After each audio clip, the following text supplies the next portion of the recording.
फिर इस जमात ने किस तरीके से मोहब्बत करके दिखलाई है अल्लाह के नबी से। सहाबाए किराम ने अपने अपने ज़ौक़ के मुताबिक अल्लाह के नबी की मोहब्बत का फिर अपनी जबान से इजहार किया है। और हजरत आमना के उस कौल को उठाया कि ला अजिदु सिक़लहु कमा तजिदुन निसा, कि जब अल्लाह के नबी मेरे बतन मेरे पेट में थे, मुझे दूसरी औरतों की तरह चलने फिरने में कोई परेशानी महसूस नहीं।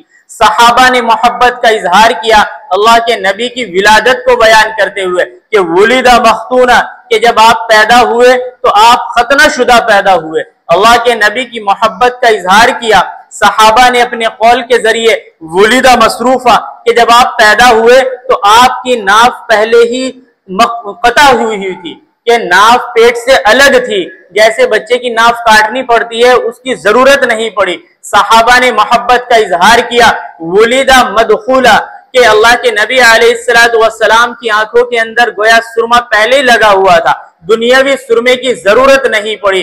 अल्लाह के नबी अलैहिस्सलातु वस्सलाम से मोहब्बत का इजहार किया सहाबा ने इस अंदाज में कि वुलिदा नुज़ीफा, कि अल्लाह के नबी जब दुनिया के अंदर आए तो आपको पानी से किसी कपड़े से साफ करने की जरूरत नहीं पड़ी, आप पहले ही साफ शुदा पैदा हुए। ये तमाम अनवार और बरकत, फिर ये औसाफ और कमालात अल्लाह के नबी के सहाबा ने अपनी अपनी जबान में अपने अपने ज़ौक़ के मुताबिक बयान की है।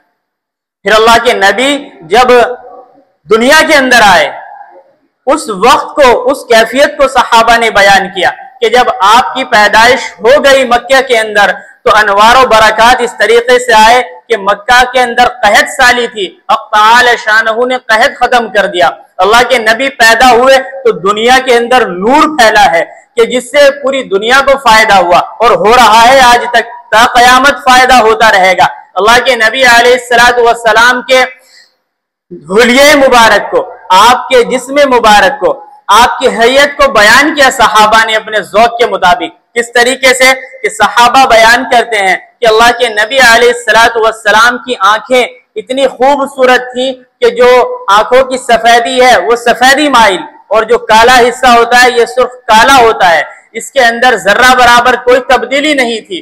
वरना आमतौर पर हमारी आंखों के अंदर सफेदी के साथ दूसरा रंग भी मिला हुआ होता है। फिर अल्लाह के नबी की पलकों को बयान किया कि पलकें लंबी थी, छोटी पलकें नहीं थी। अल्लाह के नबी अलैहिस्सलातु वस्सलाम के बालों को बयान किया है कि किस तरह के बाल थे। अल्लाह के नबी अलैहिस्सलातु वस्सलाम ने बाल रखे हैं इतने बड़े, 3 रिवायतें इसके मुताबिक मौजूद हैं, लेकिन जब बाल आपने बढ़ाए तो आपके बाल बिल्कुल सीधे नहीं थे, आपके बाल बहुत ज्यादा घुंघराले नहीं थे, आपके बालों के अंदर हल्का सा खम था। सहाबा ने आपके इस हुस्न को बयान किया कि आपकी जुल्फे जो थी, आपके जो बाल थे, इनमें हल्का सा खम था, जिसकी वजह से जब आप चलते तो आपके हुस्न के अंदर आपके बालों के जरिए इजाफा होता था।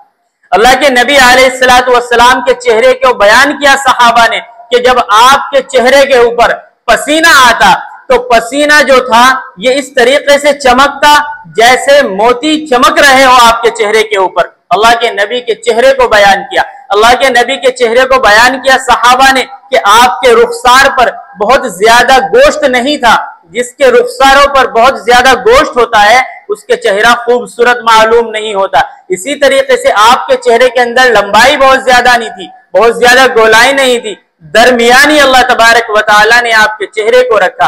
आपकी दाढ़ी आपके सीने से लगती थी। अगर किसी की दाढ़ी बहुत छोटी हो तो ये भी उसके हुस्न के अंदर कमी रखती है, बहुत ज्यादा बिखरी हुई है तो ये भी उसके हुस्न के अंदर एक कमी रखती है। तो आपकी दाढ़ी के अंदर भी एक अलग हुस्न था।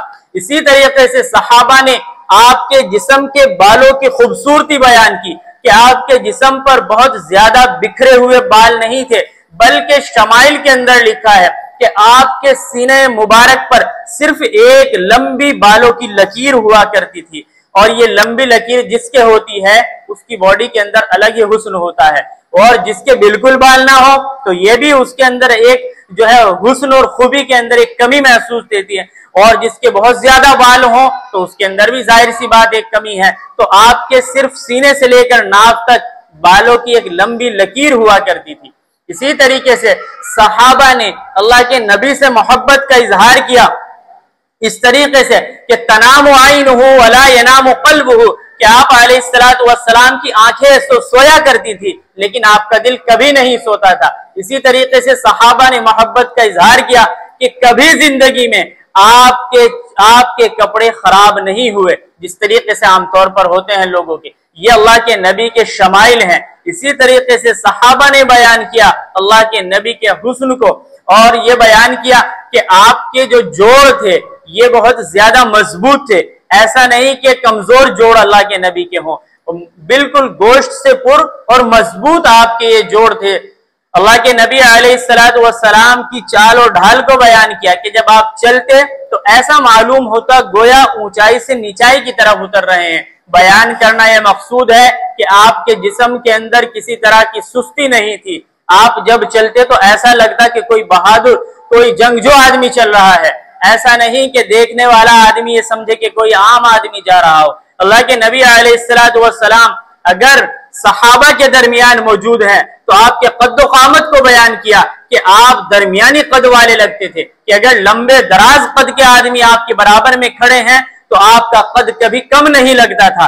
तो गोया कि ये अल्लाह के नबी के फजाइल हैं, आपके शमाइल हैं, आपकी खूबियां हैं जो सहाबा ने महफूज की। और सहाबा ने बयान किया कि पूरी जिंदगी में आपके जिस्म की बात तो अलग रही, आपके कपड़े पर कभी भी पूरी जिंदगी के अंदर कोई नापाक मक्खी नहीं बैठी। ये अल्लाह के नबी अलैहिस्सलातु वस्सलाम के औसाफ सहाबा ने अपने अपने ज़ौक़ के मुताबिक बयान किए हैं। आप देखें, एक सहाबी बयान करते हैं कि इज़ा क़ालल मुअज़्ज़िनु खम्सिन, ये देखो अल्लाह तबारक व तआला ने अपने महबूब से प्यार किया और सहाबा ने इसको भी बयान किया कि मुअज्जिन की अजान उस वक्त तक मुकम्मल नहीं हो सकती जबकि अल्लाह के नाम के बाद मोहम्मद का नाम ना आ जाए। आप देखिए कि अजान मुकम्मल नहीं है। अशहदु अल्ला इलाहा इल्लल्लाह, अगला जुमला मुहम्मदुर रसूलुल्लाह, अशहदु अन्ना मुहम्मदुर रसूलुल्लाह। तो अल्लाह तबारक व तआला महमूद है। अगर अल्लाह तबारक व तआला महमूद है तो नबी मोहम्मद हैं, हक तआला शानहू महमूद है तो आकाए नामदार अहमद हैं।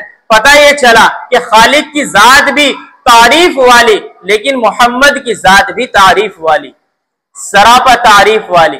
तो ये अल्लाह तबारक व तआला के अल्लाह तबारक व तआला के नबी के शमाइल सहाबा ने बयान किए। और एक तो मंजर इतना, अम्मा आयशा इसको बयान करती हैं इस मंजर को, क्या खूब मंजर कि दुनिया का जो सूरज है ये तुलू होता है और पूरी दुनिया को रोशनी फैलाता है।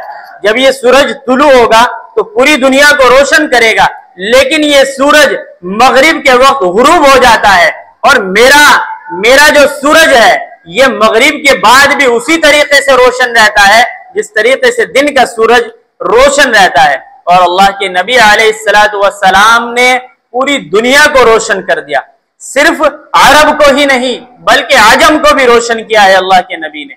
तो ये आपके अनवार और बरकत। अब सहाबा ने तो कौल के जरिए तारीफ की है और आपकी हर एक बात को किताबों के अंदर महफूज कर लिया।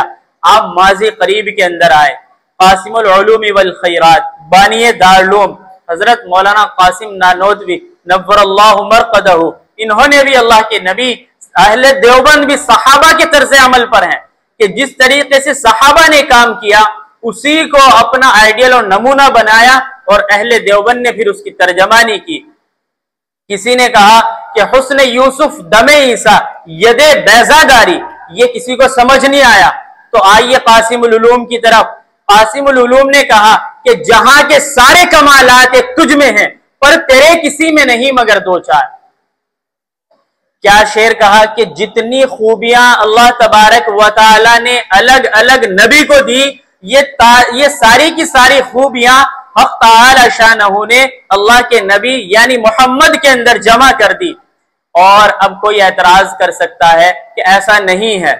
ये हो सकता है कि हजरत ने फर्त मोहब्बत यानी मोहब्बत में आके ये बातें कह दी हों कि तमाम नबियों की खूबियां एक मोहम्मद में जमा कर दी। तो आइए कुरान से पूछते हैं, कुरान क्या कहता है? या अय्युहन नबी इन्ना अरसलनाका शाहिदन व मुबश्शिरन व नज़ीरा व दाइयन इलल्लाह बिइज़्निही व सिराजम मुनीरा, कि सब कुछ आप हैं कुरान ने सारी खूबियां अल्लाह के नबी की फिर बयान कर दी। इसी तरीके से सहाबा ने अमली तौर पर भी मोहब्बत का इजहार किया है। आज अगर हमें किसी से मोहब्बत है तो सबसे बेहतर तरीका यह है कि अमल करके दिखलाओ। किसी को बताने की कोई जरूरत नहीं पड़ेगी अगर अमल करके दिखलाएंगे, जैसे सहाबा ने अमल करके दिखलाया। बुखारी की एक बहुत लंबी हदीस है, वक्त हो गया, बस इसको सुनाकर मुख्तसर सी बात अर्ज करता हूं कि सुलह हुदैबिया का मौका हजरत उस्मान गनी मक्कतुल मुकर्रमा में गए हुए, एक मुआहिदा चल रहा है। उधर से कासिद आता है, उर्वा बिन मसूद, ये अल्लाह के नबी की खिदमत में आया, आकर बातें करने लगा मुज़ाकरात के लिए, और सहाबा को देख रहा है, अल्लाह के नबी से बात भी करता है, सहाबा की अदाओं को भी देखता है। वापस गया, वापस जाकर अहले मक्का से पूछा कि तुम क्या चाहते हो, मोहम्मद का इरादा क्या है? तो तमाम अहले मक्का ने ये कहा, सरदारान मक्का ने, कि मोहम्मद का इरादा यह है कि वो हम पर हुकूमत करे, बादशाहत करे, वो हम पर राज करे।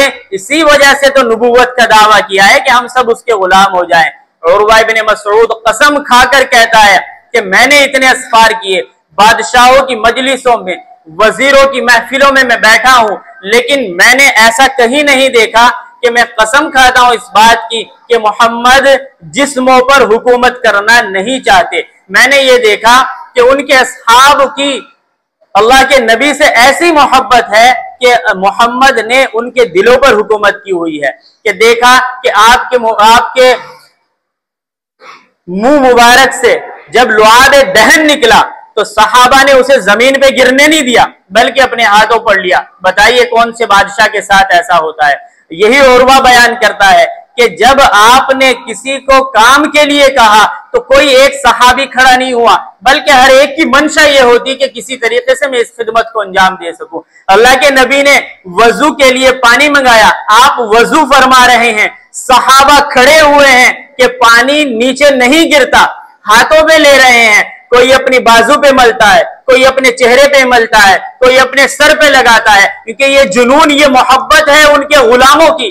तो जाहिर सी बात यह है कि बताइए फिर वो जिस्मों पर हुकूमत करने वाले नहीं है, वो तो दिलों पर हुकूमत करने वाले हैं। तो जिस तरह सहाबा ने मोहब्बत की, हमें भी चाहिए कि हम भी अपने नबी से इसी तरह मोहब्बत करें।